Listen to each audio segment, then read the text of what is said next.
Good morning, everybody, depending on where you're watching us from. Welcome back to the Scholars Table. We've brought back Miska Kasehun, who has been on the Scholars Table before to discuss her journey through the graduate school application process. But today, we want to tackle a very important topic. I know these are the times that most people have received their admission offers and they are thinking about how to really fund their graduate school or how to finance their program. Some of you may have gotten partial funding, others may have received full funding. There are some with absolutely nothing from the schools. So we want to explore options for graduate school financing, hopefully shed light on the potential or the practical solutions that you can adopt in dealing with some of these important aspects. So, Ms. Kat, good morning and thank you for joining us on the Scholars Table. I've enjoyed the Ethiopian coffee. This is my first time tasting Ethiopian coffee, and it's actually very, very nice. I mean, for uh, those of my viewers who are seeing you for the first time, can you tell us briefly about where the journey started and how you decided to come for an MPH program? Okay. Thank you so much for having me, Dr. Banda. You're doing amazing, and I'm actually very glad to join again and give information for others who really need it. And I'm glad you enjoyed the coffee. Ethiopian coffee is one of the best. Actually, Ethiopia is the origin of coffee, so you know. hmm I see. Yeah. Yeah. So to talk about myself, my name is Misker. I'm from Ethiopia. By background, I'm a general practitioner. I'm a medical doctor. I graduated in 2020 as a GP. Currently, I'm doing my master's in public health in Johns Hopkins University, Bloomberg School of Public Health. My area of concentration is health policy, health leadership, and mental health.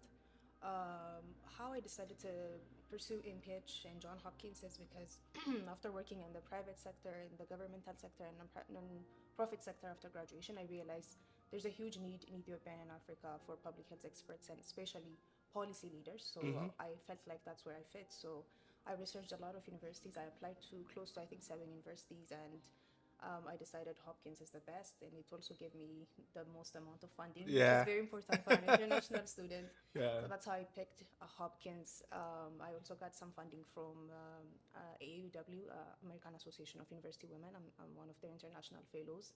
Okay. So because of that, my tuition fee is covered, and that's how I managed to get here.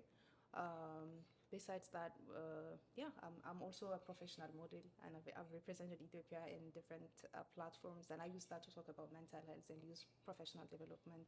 I believe in the power of social media and in such type of platforms, so I try to come out and talk about different things that I care about. So besides my MPH and medical journey, that's a little bit about me. And again, thank you so much for having this, and thank you for doing this. Sure, sure. Thanks. Yeah. Thanks for introducing yourself again to our viewers.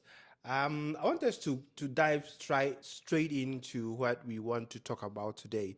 So when you were given your admission letters, you made mention that scholarships was a very key or critical component of your decision making process. How much did you receive from Hopkins as a scholarship or as institutional funding? How much did they give you? So initially, I got around one fourth of their tuition fee. Afterwards, because I got an external funding and because they have a matching program, they so the first one I got is the Dean Scholarship. Then when I got Which was how much? it's $36, $36,000. 36,000. Yeah. Okay. After that, I got the 20,000 from AUW as an international fellow. So they Okay. matched that, which made it 56. So 56 is how much I got from Hopkins. Okay. So 56 plus 20 from AUW, almost close to all my Yeah, that tuition fees covers your covered tuition. the Okay. tuition. Yeah. So you got 56,000 from Hopkins and 20,000 from the other institution.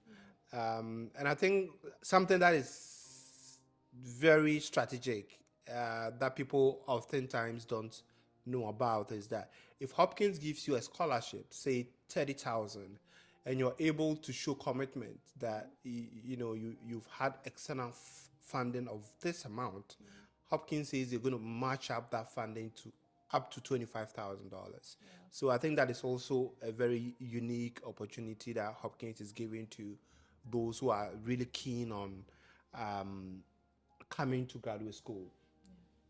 So I know, like, graduate school journey is not only about the tuition or only about the school fees. You also have to think about living expenses, which is a huge component. Comparing our expenses in Africa and elsewhere to the US, you can see that there's a huge difference. So I know Hopkins typically will say living expenses you need in excess of maybe $25,000. Your health insurance, other things are all cost that adds up. How did you? What mechanisms did you thought of to offset uh, these gaps that existed? Yeah. So, as anyone, first I thought maybe I can cover it, but that's almost impossible because when you convert like African money to dollars, it's almost like nothing. So, Yeah. I realized I cannot use my own funding. I also realized I cannot be fully dependent on family, even though I have family that wants to support me that's here. I also don't want to be, a burden, and Yeah. I want to be self-sufficient. So I considered using family, but then I also thought about work.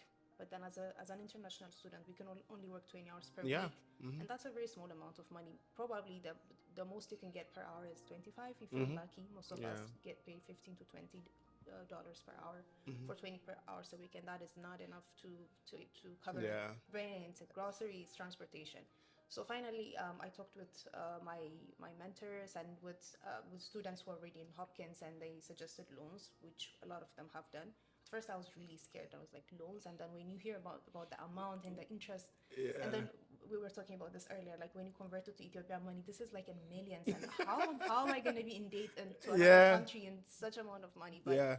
I talked with a lot of people, and they mentioned that this is just part of the process for a lot of students, international students, even local Even domestic, residents, yes. domestics. Yeah. So they really reassured me that it's okay, and also the amount I was taking was not really that bad. So I finally settled on taking a loan. Yeah, Yeah. yeah. And I think that is, as you said, that is one area that's, as international students, sometimes we are scared to venture into loans. We don't want to hear about student loans at all. And I mean, it depends. I always say that it depends on the circumstances, right? So if you be given an admission with absolutely zero funding, I will never advise that you have to go and get a loan of $100,000, $140,000 to pay your fees. But if you've been given, you know, some partial funding, let's say 50, 60, whatever, and you have to top up with a private loan, I think it is definitely worth it. Especially if you know that this particular step it's going to be a huge Yeah. step towards your career development. Yeah, if I can add on this, I think they really should think about what do I want to do after this degree. If they decide to stay in the country, let's say for 3 years, using their OPT, or like they're applying for a visa or any amount of time they have, and they've decided, okay, I'm gonna stay in the US, then that's my career path. This is a very okay path to take, as you Yeah. said, especially if they get partial funding. But if they decided they're gonna go back to their country, maybe they need to think about Yeah, it. But exactly. they really need to think about what am I gonna do after graduation. So when they apply, they need to think much further than just getting accepted and just finishing the degree. They actually need to think about what am I gonna do after the graduation. I'm gonna Exactly. stay here. What kind of job am I looking for? Can I be able to pay with the jobs that I'm looking for? For example, if you're looking into residency and clinical, it's probably easy that you're gonna cover your expenses in the long term because you're gonna get Exactly. good payment. So think of this things first before you're scared of loans. Yeah, Yeah. yeah. I think we've been made to get scared of taking loans, and it's mostly because most international students sometimes get free ride, full scholarship with stipend, so we think it's normal, but that's not regular. So if you have the opportunity to top up, it's absolutely worth it. So let's talk about how you went about researching which loans to take. I know there are several institutions and banks that are offering private loans. So how did you go about researching which private loan provider to deal with? Yeah. When I first, just like put the Google search, I was overwhelmed. I didn't know where to start. So what I did was talked with my seniors and my friends who are already doing the AIM page in Hopkins and in different other schools. So I think that's the most easier thing that you can do, because the internet can be very overwhelming. I'm not saying don't do research, and I'm not saying depend on your friends and your colleagues, but they can at least tell you the basic information, Yeah. like which ones are really famous with international students, which ones need cosigner, which ones don't need cosigner, which ones have good track history and interest rate. So start your search from talking to other students. Then after that, think about the most important thing is, do you have a cosigner or not? A cosigner is someone that basically says, okay, if this person cannot pay, I'm a guarantee basically. Yeah. So you need someone that is of a U.S. citizen, that is probably your family, that is gonna sign for you and say, I can guarantee that this money can be returned. So think first, do I have a cosigner? It's much easier if you have a cosigner, Yeah. especially someone with a good credit score. So think of who can help you. So first of all, aim for to have someone as a cosigner. If not, there are of course many options where you, as an international student, you can get loans without cosigners. I think the most famous one is uh, sorry, I forgot its name. Empower. Empower. Yeah, Yeah. Empower is the most Yeah. famous one. So look into your options. So first decide, do I have a cosigner or not, and then look into those options. The second thing that you really need to look into is the interest rate, because based on your cosigner, your interest rate can be different, and based on Exactly. the amount you're taking. Yeah. So check all of your options and see which one has the lowest rate. And then again, also check in how long you're gonna repay. So for example, for me, it's important that I pay in a very short time, because the amount is small, and I also don't want to be in debt for a long time if I have the ability. So think of like how many years do I want to be in debt, or like how do I want to repay this money, so how much years you're taking, and then think about the track record of the organization. Some of them are really famous for a reason, and some Yeah. of them are not really famous for a reason, so they're very professional. For example, the one I'm taking, I'm not promoting anyone, but Yeah. I'm just talking about my experience. I took mine from Ascent Funding. Their Okay. process is very easy, straightforward. I had a cosigner, and their process is very easy, straightforward. Their customer support is really good. So think of all those things that makes your life much easier, and that you don't have to go through any hassle. So do your research, talk to students. That really makes it easier. Yeah, yeah, and I think one key thing to also highlight is that, as you rightly said, so in the US there are typically two options. As an international student, you can have a loan with a cosigner or a guarantor, or a loan without a cosigner, and your interest rate will depend on these factors. If you're going in without a cosigner, it's most likely your interest rate will slightly be higher because the risk is high. And if you're going in with a cosigner, the cosigner could be somebody who is a citizen or someone who is a permanent resident. And you can also use a family friend or even a friend. If you know someone who has the trust in you to guarantee for you, that would also be another option. So there are various options available that you can use. After you finished researching and you decided on which particular agency to go with, how was the application process like? The Yeah. actual application. Did you apply whilst in Ethiopia, or you got here first before applying? No, I actually got here. I was actually a bit late to the process, because I wanted to get my social security number and everything to make it Okay. easier. But yeah, I was a bit late. But still, the good thing about the organization that I chose was they delivered the money on time, Okay. for the time I needed. So I needed documents, and then I needed to set up an account, and most of the documents that you need are like your passport, I-20, your verification letter from school, and things like that. And then your co-signer also will be sent some materials to sign. Like they will need to see his or her credit score, like his social security number and things like this. It's pretty easy and straightforward, and I think the process took me close to 1 month, if I'm not mistaken. Yeah, it's basically like an application process. You basically input a lot of information that you're needed. So Okay. as I said, they might need your lease for your housing. They might need your social security number if you have one. Probably from school they need an admission letter, your I-20, I-94, and things like this. Okay. Yeah. So, um, did you have to get any letter from the school? You need No, no. I think I'm good. Did you have to get any letter from the school? Yes, Yeah, I had to basically submit the admission letter, and then they also had to verify with them. They had to directly contact them. Okay. Yeah. Okay. All right. So I think we've walked through how you research your loans, applied for the loans, and the decision came within a month of the approval. So when they approve your application, do they send the money to the school or they send to you directly? Yeah. Student loans always the money sent to the school, and then the school will send it to you. That's how it Okay. works. Yeah. So the school sends it to me, Okay. and then you can make it in different installments. Like for example, Hopkins MPH is based in terms, so they send me like every term, every like almost 2 months. But you can make it every semester if your school is like a 2-year MPH program or something. So it's dependent on your choice. Yeah, that's how it goes. Okay. So I think another issue too is that even if you are able to access private loans, it's very important that you take what you need. You don't over requests with the intention of overspending. Yeah. So how have you, I know you are like, you're almost done, right? You're Yeah. graduating in May. Yeah. So how have you budgeted? Like how has your living expenses been like in terms of grocery shopping, in Yeah. terms of other expenses? How are you managing this budget to make sure that you are staying within Yeah. your means? Yeah.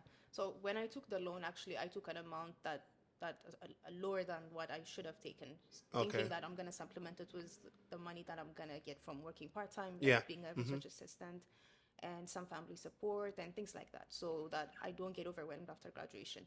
So it's very important that we think what it's easier to think that time is not gonna come when you graduate and Yeah. when you start working. It's going to be more overwhelming by then because you're not a student anymore. You might not have a lot of help. You're on your own. So it's better to take lesser than that. You don't want to be, of course, like too tight with money and then Yeah. that you're worried and things like that. But try to augment it with work and other options that you can get. But in terms of budgeting, one thing I do is like, for example, when you rent a house, try to have a roommate. I have 2 roommates, for example. That way, it's not an option for everyone, but consider that it's especially if you're coming to Hopkins, it's only 11 months. You can almost find someone that's interested in or similar interest or from the same country or something like that. So consider having roommates to decrease your costs. Then when it comes to groceries, try to eat like in your house or like cook. I cook a lot of food and almost it's of course it's also because I like my own food. I like Ethiopian food. Yeah. But besides that, I think I see a lot of students cooking because it's much easier and And much it's cheaper. cheaper. It's much cheaper, healthier to cook, and I know time-wise it might not be smart, but then money is also very important. So try to balance that. Eating outside all the time is not it's not smart. But then if you're eating outside, do try to research. There's a lot of options with pre-cooked meals, with like meal preps and a lot of things. So try to research, make your research. And then yeah, as a student, know that you're a student and you might be a little bit like tight with budget, and that's okay. Don't get frustrated with that. Like come with the mindset that you're not here to have fun with Yeah. something. Have Uh-huh. fun, have some breaks sometimes, go out with friends, but also realize that you might have to be a bit tight now so that you Yeah. can have a better life after graduation. So come with that mindset. Yeah, Yeah. yeah, that's true. So typically, if you're going for grocery shopping, where do you usually go? Uh, I go to a lot of different places, but I usually shop with my friends so that we can all like share an Uber or something. Okay. And then I also try to go to somewhere with a shuttle distance because Hopkins has a shuttle, and that's how one of the things we offset costs is by making sure that we use the shuttle, and the shuttle hours is after 5:30 p.m. So we make sure we go out so that we don't spend money on Uber Yeah, and yeah, trains and buses. yeah. Yeah. I usually shop at. I don't have a specific place, but yeah, I don't really have specific place. It depends on where Okay. my friends are going or like where I can get the materials. Do you patronize the African shops a lot? I do actually. The Ethiopian market, I go there a Okay. lot to There's an get my Ethiopian injera. market here. Yeah, there's like two. I go Oh, I there see. almost every week. Yeah, so I get my injera from there. I go to Aldi, to Whole Foods to get my fresh produce, Okay. and then that's how I make my money, my food, basically. And also, one thing you can do is if you're coming from Africa, bring your own food, like like pre-cooked materials, like like for example, for me, I'll bring like berbere, shoro, these things that I can make food. So Okay. bring a lot of food materials because that's much cheaper when you bring it from there. You can also get it here, but it's It's expensive expensive. here, Yeah. and also Yeah. it's It's much better if it's the outrageous. original one. So yeah, that's one good advice actually. That's in terms of budgeting. Bring food from back home, especially those that can stay For for a long. long time Yeah. in the fridge or something like that. So yeah. Yeah. Okay. All right. So, viewers, you've gotten access to free advice on how to live within your means in the US. You don't have to come with a mentality of coming to overspend or coming to spend what you don't have. Um, I want us to talk about like general advice. So for students who have gotten admission and they are contemplating how to fund their program, what advice would you offer them, especially for those who are considering maybe financial like private loans for example? What advice would you offer them? Yeah, I would say first of all, exhaust all your means before going to loans. Make sure maybe your employer might be able to fund you with some kind of arrangement for you to come back and work for them. Maybe your government has something. So try to search everything that's possible. So exhaust all your means before going to loans. And then when you think about loans, I don't want people to get scared. I was telling you this. I was very scared. Like everyone told us, oh no, you don't have to take loans.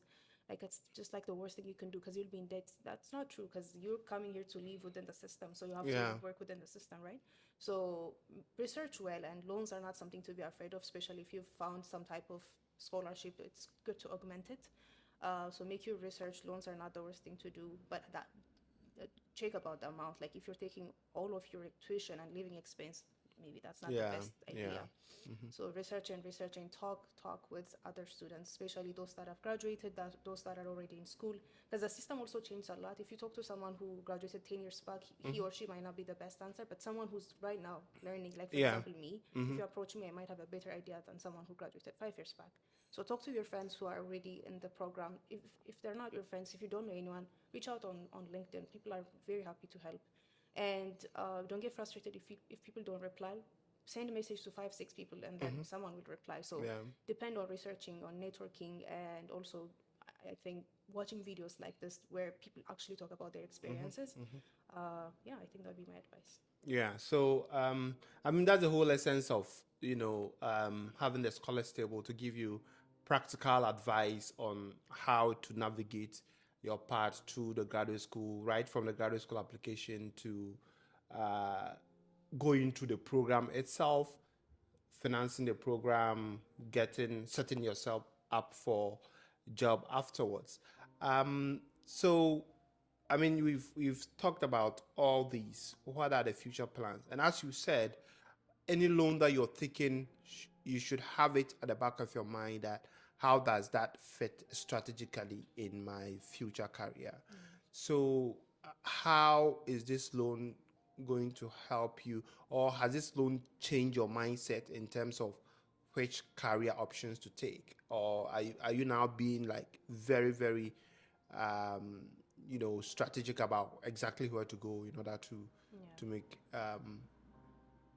to make sure that the return on investment is worth it. Yeah, definitely. This affects my decision on what type of jobs I pursue. So we all have like passions, and then there's reality. Yeah, yeah. Like maybe the kind of work that I want to do might not give me that much financial freedom or Yeah. financial, return. So I really have to think, how do I balance that? So it does affect my decision on what type of sector that I will be going into after MPH. Yeah. Especially if I had taken more, I know I would pursue more that like areas that would pay me more. But I my loan is not so bad, so I'm trying to see and like, can I work in an area that I'm really passionate about that can pay me well, or like at least enough to offset this, the loan I took, and then the living amount that I need. So it does really affect my decision, but also in a manner where it doesn't really also affect long term on what I'm Yeah. doing. Yeah, so it's there's a balance to it. Okay. Yeah. Okay. All right. So, folks, there you have it. I didn't want this to be a very long conversation.